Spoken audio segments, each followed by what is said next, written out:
Federals had been using balloons in examining our positions, and we watched with envious eyes their beautiful observations as they floated high up in the air, well out of range of our guns.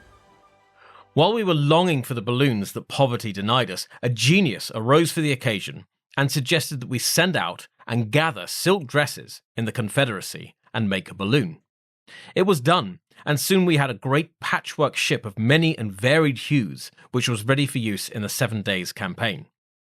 We had no gas except in Richmond, and it was the custom to inflate the balloon there, tie it securely to an engine, and run it down to the York River Railroad to any point at which we desired to send it up.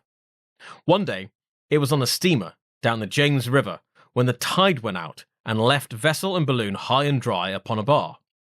The Federals gathered it in, and with it, the last silk dress in the Confederacy. This capture was the meanest trick of the war, and one I have never yet forgiven. That was Confederate General James Longstreet, as quoted in Lee Payne's excellent book, Lighter Than Air. General Longstreet was talking almost 50 years after the event, so the loss of his balloon, and the silk dresses, must really have rankled. But apparently the passage of time also affected the general's memory. The Confederacy actually used a number of balloons during the American Civil War, and none of them were made from silk dresses. But why let the truth get in the way of a good story? We'd never do that on this podcast.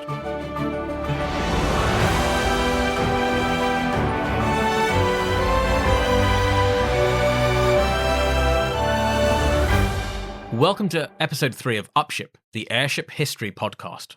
I'm Nick Rogers, your captain on this long-haul flight through the history of airships. Last episode, I traced the origins and early development of lighter-than-air technology from the very first records of flight up to the first balloons of the 18th century.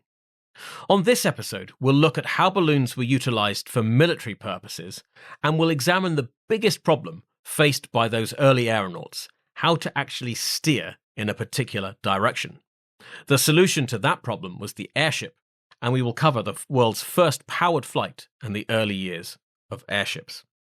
I'll keep sharing Becky Wiglin's views on the history at occasional points in the episode. Becky is the curator of the National Balloon Museum in Indianola, Iowa. And on the next Patreon episode, I'll be sharing my full interview with her, where we also talk about her experiences in balloons. You can sign up at www.patreon.com/upshippod.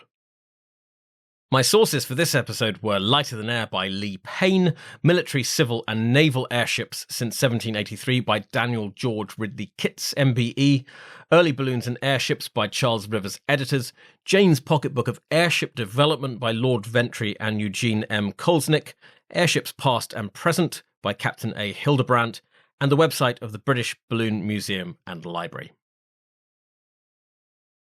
As with so much of early aviation, France got in on the act first with military ballooning.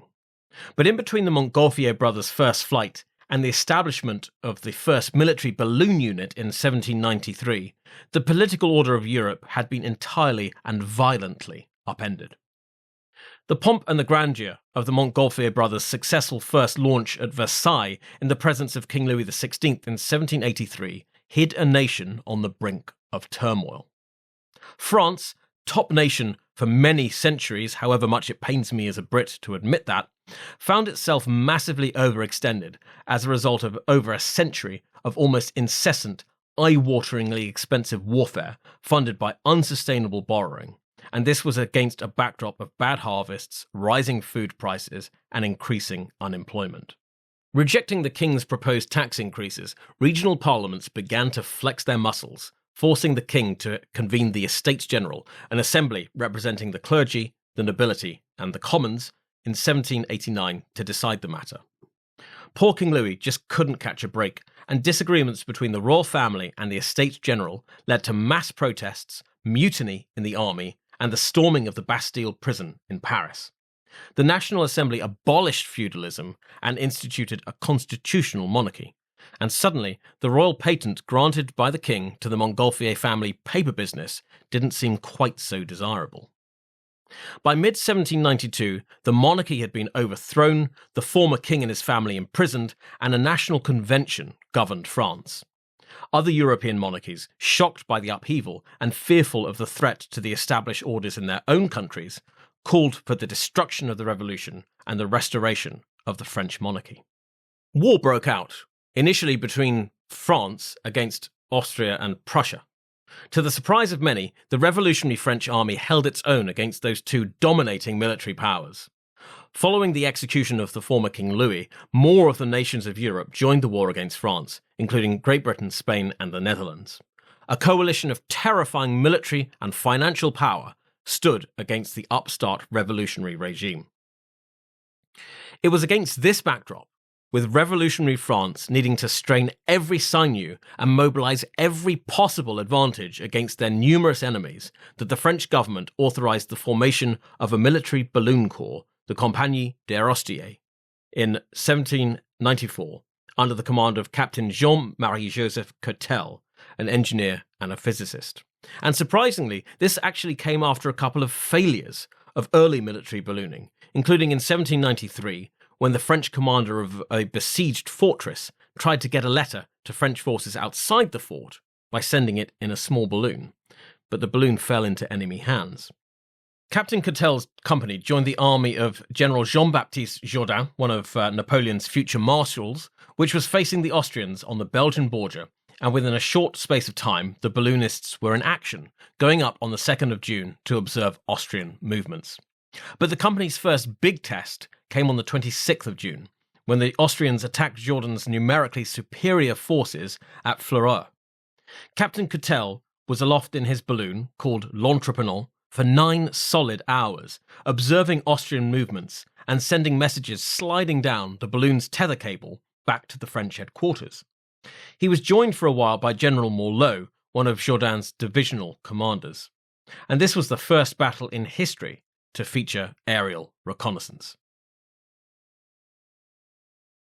The French were victorious, but reviews of the balloon's effectiveness were mixed. General Jourdan was with his staff next to the balloon for much of the battle, but made no mention of it. General Championnet, another of the French divisional commanders, reported that nothing of importance came from this post. General Soult, another future marshal, was scathing in his memoirs. This ridiculous innovation would not even deserve to be mentioned if it hadn't been made out to be something important. The truth is, this balloon was just plain embarrassing. At the beginning of the action, a general and an engineer entered the gondola to observe, it was said, the enemy movements. But at the height where we let them go up, the details escaped their view, and everything was confused. We were no better informed, and no one paid any attention to it, neither the enemy nor ourselves. But then, Soult always could be a little bitchy, so perhaps we should take his review with a pinch of salt. Captain Courtel himself was admirably even-handed, weighing the pros and cons, and noting that the enemy very much knew they were being watched and presumably acting accordingly. The French observation must have weighed, however lightly, on the Austrians' tactical thinking. Courtel also noted that later in the campaign, when he was sent to speak with the enemy and they found out that he had commanded the balloon at this battle, he was overwhelmed by their questions. There must have been enough positive feeling around, though, because a second company was added to the unit along with 2 more balloons.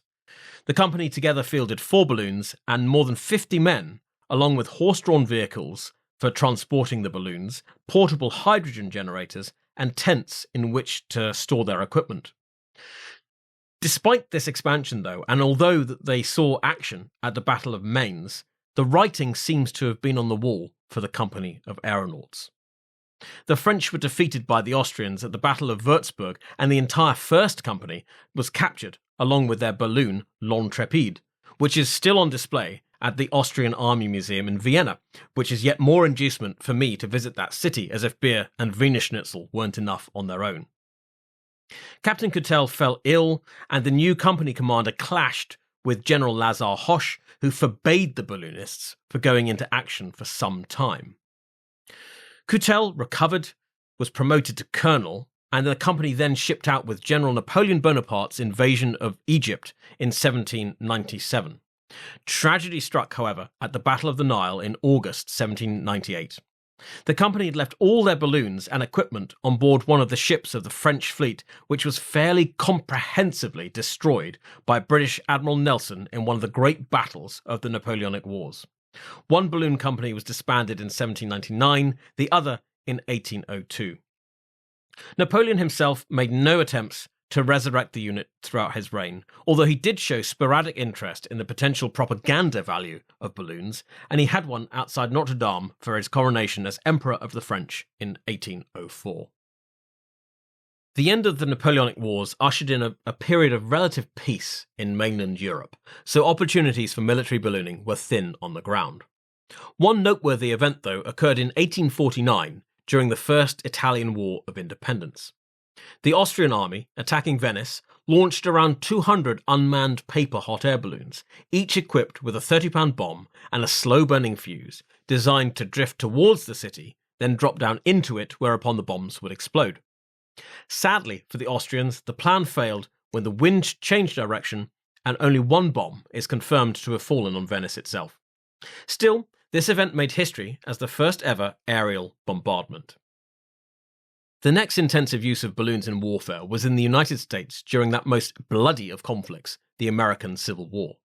Both sides used balloons for military reconnaissance, but the Union Army made the greatest use and enjoyed strong support from President Abraham Lincoln after Thaddeus Lowe, the leading figure in Civil War ballooning, gave a demonstration outside the White House on the 11th of June, 1861, in which he ascended to nearly 1,000 feet and sent a telegram down to Lincoln, who was duly impressed. Lowe's balloons went into action at the First Battle of Bull Run, the first major conflict of the war, in July 1861, and although the battle was a defeat for the Union, Lowe reported not seeing a pursuit by the Confederates, which apparently had a calming effect on the population. The US Balloon Corps was formed in September of that year under Lowe and lasted until it was wound up less than 2 years later in June 1863. During its short existence, the Corps proved itself to be of use in a number of campaigns. During the Battle of Fair Oaks, Thaddeus Lowe himself communicated details of the enemy movements via telegram to commanders on the ground and helped inform General McClellan's tactics. Lowe's fleet eventually consisted of 8 balloons. They were small, with the basket being only 2 feet high. No thank you. The Confederates did worry about the North's Balloon Corps. They would shoot at them, never actually succeeding in bringing one down, and would create fake artillery out of painted tree trunks to try and confuse the observers. But the Balloon Corps was always on shaky ground, due to being led by Thaddeus Lowe, who, however brilliant, was a civilian and not an army officer, and therefore didn't fit into the military hierarchy. The Corps was also resource-hungry, needing horses, wagons, and chemicals to generate hydrogen that could be difficult to store on the march. The Corps was also rather lumbering with all this kit, and could not keep pace with the fast speed of the Union Army on the march. Thaddeus Lowe and Lincoln, President Lincoln, were very good friends, and Lincoln believed in these balloons that they would help the Union go up there and they could see what the Confederates were, where they were, and what they were doing. And so they had it set up, and it didn't hurt that the telegraph was invented right in this area, and the Morse code and everything. So when they went up in the balloon, there was a telegrapher up there and one on the ground, and they figured out how far a musket ball would fly. And they said a musket ball would fly 150 feet. And so they had these great big fat, log, I'd call them log ropes, and they put that up with the balloon and got it past 150 feet. And then the soldiers were having to hang on to this and move them and go up and down. And then the telegrapher was up there, and then they had another one on the ground. And so as they moved this balloon, and they could see where the Union or the Confederates were coming, and the Confederates scared them to death. They kept hiding in the trees. And then the telegrapher would say, okay, and then they'd go down to the other one, and then they'd take it off and tell the general wherever the South were hiding. So it was pretty successful in the beginning, but General McClellan, he was really into it, but the the rest of these generals, they kind of poo-pooed it. They thought, this is stupid. We can do our own thing. And so that kind of led to the demise of the Union Balloon Corps. The Corps also suffered from internal squabbling, partly due to the involvement of a number of outsized characters, which is a feature of lighter-than-air history. One such was John Steiner, an experienced balloonist who joined the Corps at the beginning of 1862 and left in a huff in December of that year. Steiner went on to be a travelling balloonist, and on the 19th of August 1863, that's my birthday, he took a travelling German aristocrat on their first flight. That German aristocrat was to become a towering figure in the airship world, setting in train developments that would lead to some of the greatest airships of all time. The aristocrat was, of course, Count Ferdinand von Zeppelin, who was then a 25-year-old officer in the army of Württemberg, observing the Union Army on a sort of military gap year. Von Zeppelin and his companions had trekked out to the upper Midwest and ended up in the city of St. Paul. He met Steiner, who took him on an ascent right from the middle of the city and talked about how balloons had been used during the Civil War. Writing to his father that day, von Zeppelin said, "No method is better suited to viewing quickly the terrain of an unknown enemy-occupied position." Try telling that to Marshal Soult. Von Zeppelin would credit that flight with sparking his imagination and generating ideas which would ultimately develop into his vision for the rigid airship, and much, much more on that in future episodes. The next major use of balloons in conflict was during the Franco-Prussian War of 1870 to 1871. This war, guided by the immensely capable Machiavellian hand of Otto von Bismarck, was a crushing defeat for Emperor Napoleon III and saw the emergence of the German Empire and the establishment of the French Republic. Balloons were used to send messages out of the besieged French city of Metz. Around 25 balloons were constructed and launched with the objective of flying over the heads of the besieging Prussians. Most got through, but some were captured and revealed valuable information to the enemy about the condition of the city, its defenders, and population. Most famously, 66 balloons were launched from besieged Paris in the autumn of 1870. The balloons were nearly 16 metres in diameter and could carry a payload of 500 kilograms. They were manned and over the course of the siege carried 10,700 kilograms of mail. This was actually the first proper airmail in history because the system was standardized and people paid preset prices to send letters out of the city. Manned balloons featured in minor roles in a number of future conflicts, including the Spanish-American War, the Boer War in South Africa, the Russo-Japanese War, and even in World War I, where both sides made extensive use of tethered balloons for observing enemy movements, spotting for artillery, and even towards the end of the conflict for submarine spotting. Manned ballooning for military use always seemed to come up against a number of challenges, which limited how useful they could be to army commanders. And I think most critically, the balloons and their kit had to be transported from place to place, which was slow and cumbersome and took energy and resources that could have been utilised elsewhere. This problem became more acute as armies became faster and more mobilised and mechanised. The second was that, quite frankly, balloonists seemed to have often been rather eccentric and had trouble fitting into the military hierarchy, leading to personality clashes with already often cranky army generals, and this seemed to be a particular issue during the American Civil War. Thirdly, a fixed balloon on a tether was very vulnerable to the wind, and it must have been hair-raising experience, to say the least, to be in one of Thaddeus Lowe's balloons during the Civil War with their 2-foot-high baskets and to have been caught in a high wind. Two of these three problems are related: the fact that balloons and their kit had to be transported everywhere, and the fact that they were often tethered and at the mercy of the wind. The search for a solution to these problems was the same as the wider search for a way to turn balloons from a curious hobby and a diverting public spectacle into something more directly useful. This was the search for a solution to the problem of steering, of what you might call dirigibility, and we will look at that after the break.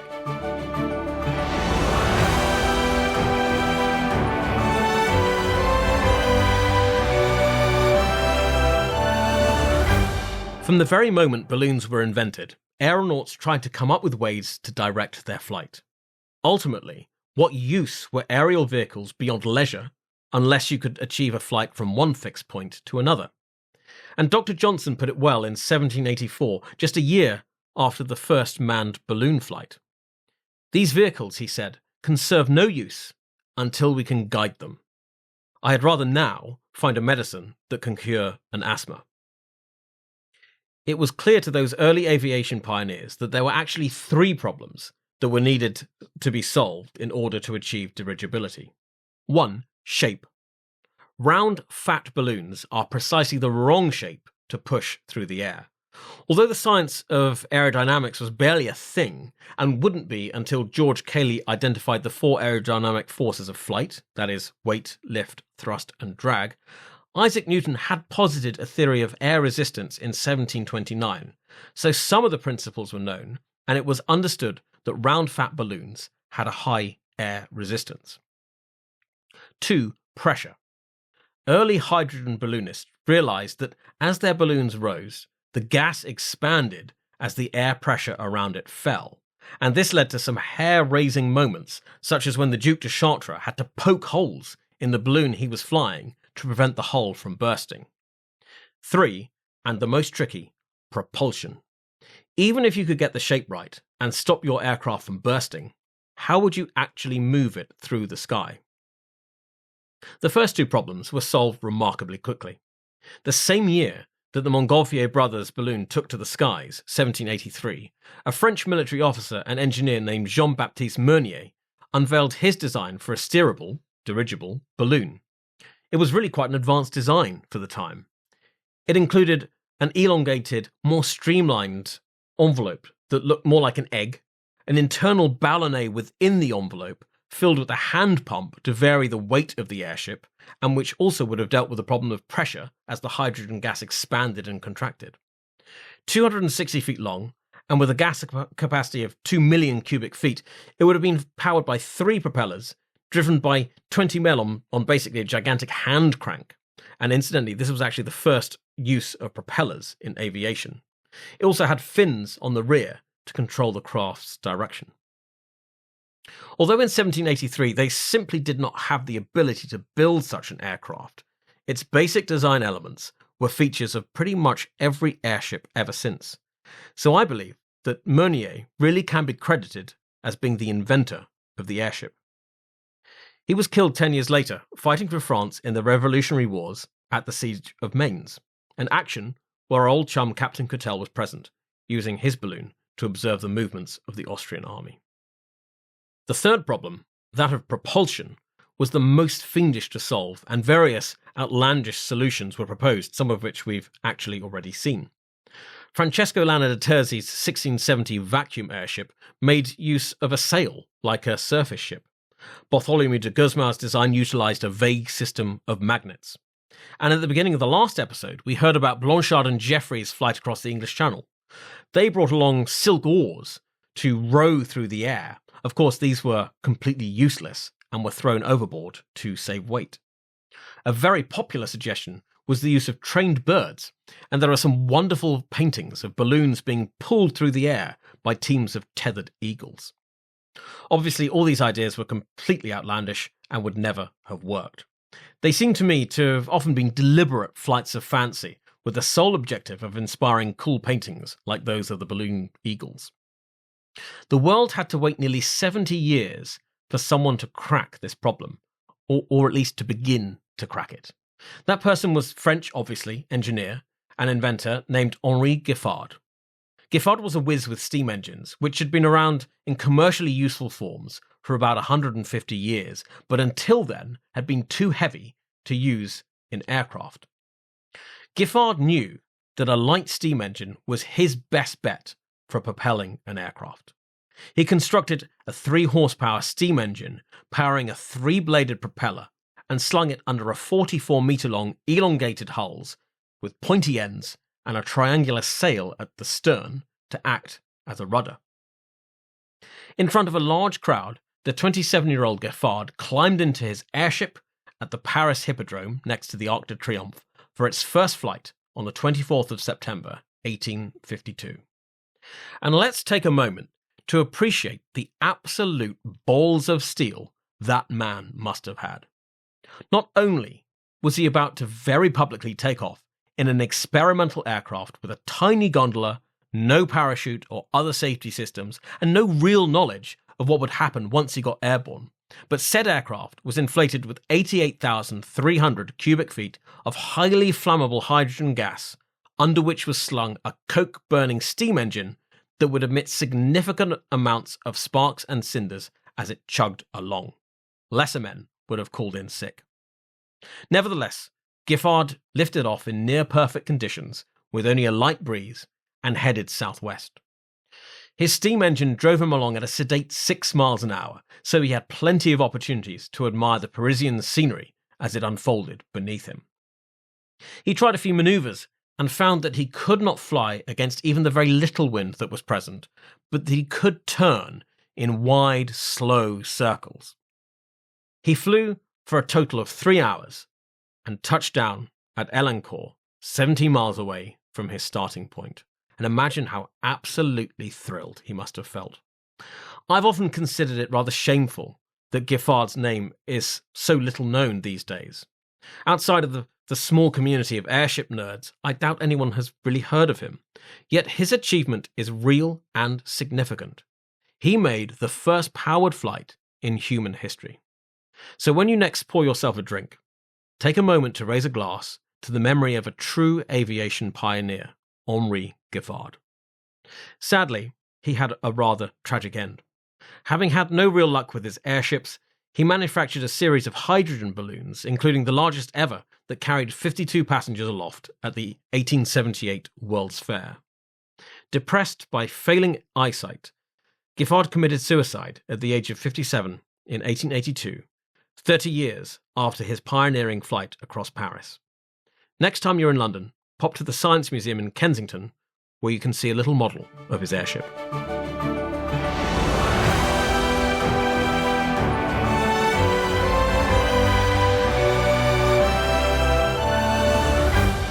As well as steam engines, would-be airshipmen had 2 other realistic options for powering their aircraft. I'm discounting trained eagles, sadly. First, the newly invented internal combustion engine, and second, electric motors. Both of these were tried before a real breakthrough was achieved. 20 years after Giffard's flight, an Austrian named Paul Henlein, and I hope I'm pronouncing that correctly, took off in a sweet potato-shaped airships, that's a yam for our American listeners, powered by a coal gas-fueled internal combustion engine. Coal gas is lighter than air, so as well as powering the engine, the gas also lifted the airship off the ground. The gas for the engine was drawn directly from the airship's hull, and I'm sure perceptive listeners will spot the immediate problem here. The longer you fly, the more lifting gas you cannibalize from your own airship, immediately and comprehensively limiting the distance that you can fly. The ship managed to achieve speeds of 11 miles an hour, but could not make headway against the wind, and was mostly led around on ropes like a great big sweet potato-shaped puppy. Henlein ended his experiments. 10 years on, and the pace starts to pick up.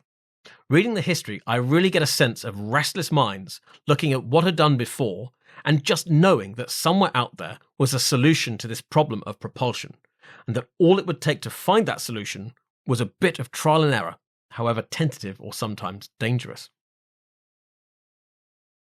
The next method to be tried was electric propulsion. Perhaps it's surprising in these days of electric vehicles to think that others got there first and sooner, but the first flight of an electric aircraft was on the 8th of October, 1883, by the French scientists Albert and Gaston Tissandier. Albert seems to have been the real aviation nut, and was actually the pilot of one of the balloons that made it out of the Siege of Paris in 1870. The brothers found the lightest electric motor they could, and attached it to a small 28-metre-long airship lifted by hydrogen called La France. The 1.5 horsepower engine produced barely any thrust, and, like Giffard and Henlein before them, try as they might, they could not fly into the wind, and so could never hope to return to their point of departure. The brothers, having spent a significant amount of money on the experiment, abandoned the idea and moved on to other ventures. The following year, however, a truly significant milestone was achieved. French Army engineers Charles Renard and Arthur Krebs built another electric airship, larger this time, and also somewhat confusingly called La France. She was constructed in Hangar Y, which still stands on the outskirts of western Paris.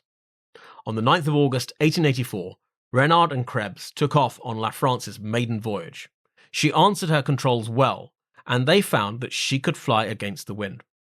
After a circular flight of 5 miles lasting 23 minutes, she landed back at her starting point, the first time this had been achieved by any aircraft, and something La France was able to achieve on 5 of her total of 7 flights. It was a success, but a qualified one. Batteries in those days, such as that used on La France, were primitive and could store only a small amount of electricity. They were also still very heavy, and both of these factors limited both an airship's range and the amount of payload that it could carry. For now, electrically powered airships were a non-starter, and in fact it's only very recently that electric airships seem to be coming into their own, with LTA researchers Pathfinder 1 conducting early tests as this podcast goes out.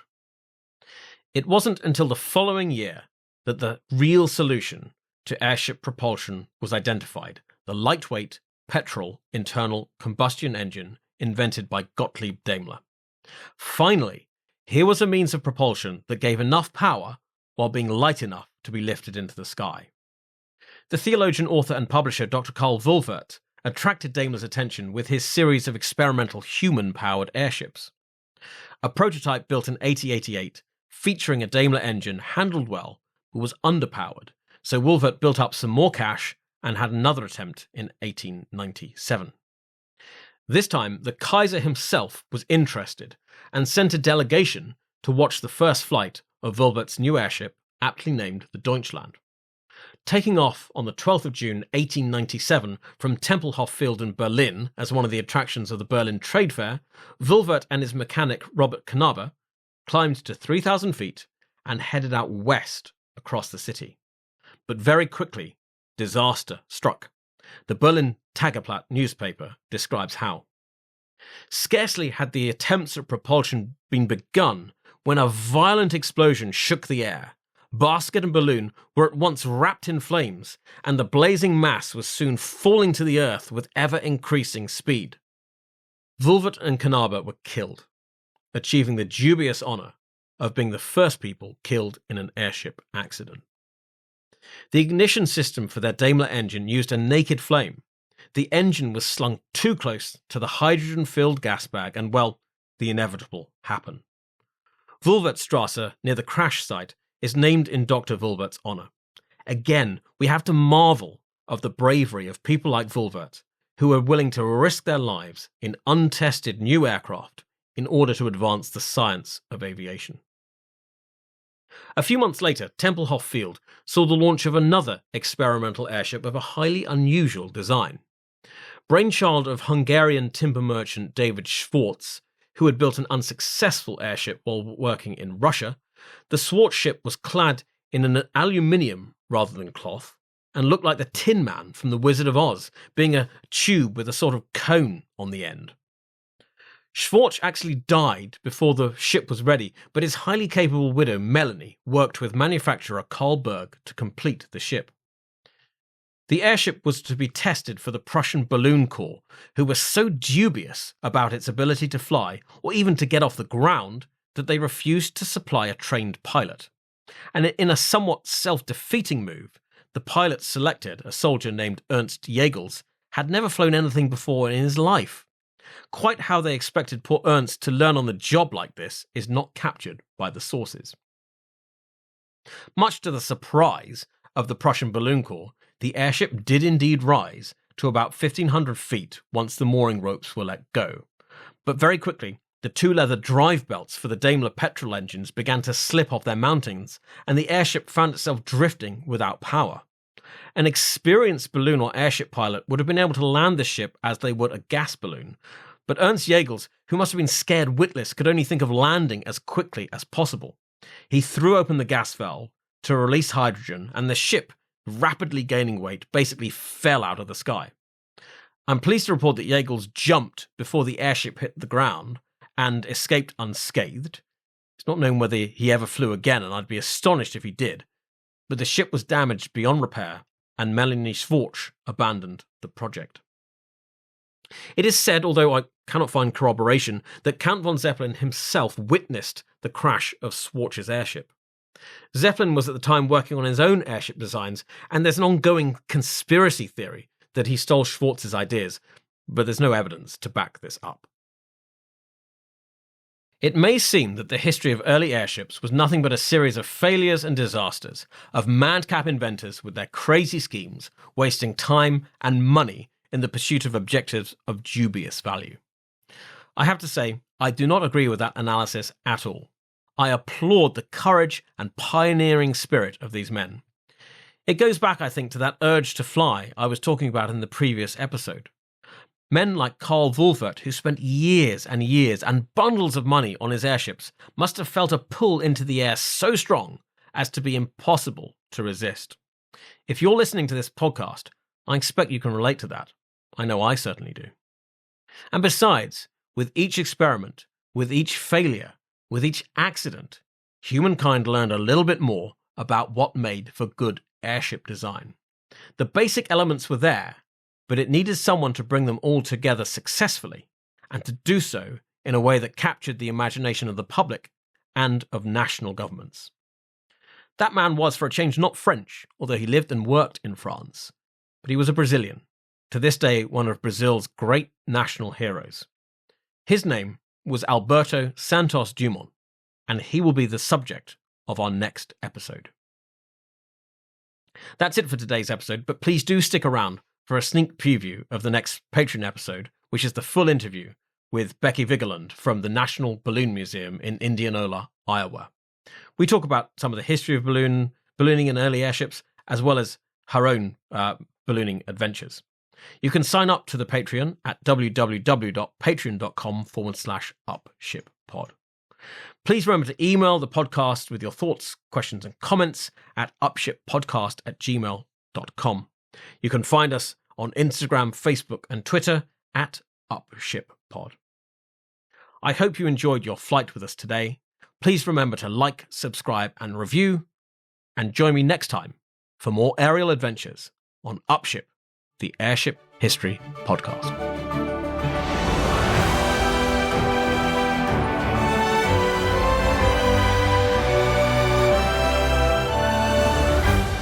And so the balloons were taking off at Simpson College, and we kept watching them. And my husband said he's lined up a balloon flight on Mother's Day. Needless to say, I didn't know that. So we went out, and this crazy balloonist, and we got in. And my husband is afraid of heights, which is amazing.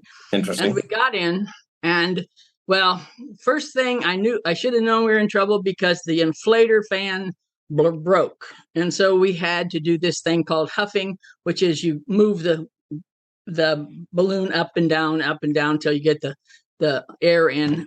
And if they still did that, I would never be in ballooning. It would wore me out. And then we got that in, and we go up, and this man is. And the instruments, you have to have a ball variometer, an altimeter, and a temp gauge in every balloon. All right, so we're standing in here. There's just the three of us.